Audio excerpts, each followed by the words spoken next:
तू तो बड़ी हॉट है रे मेरी माइक्रो। तू भी बड़ा कूल है मेरी रेफरू। आइसक्रीम खाएगी? तू अपने हाथों से खिलाएगा तो। ये ले आकर आ।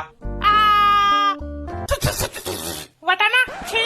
नहीं माइक्रो, कैसे फटीचर लोगे यार। आइसक्रीम के डिब्बे में वटाना, चॉकलेट के डिब्बे में धनिया।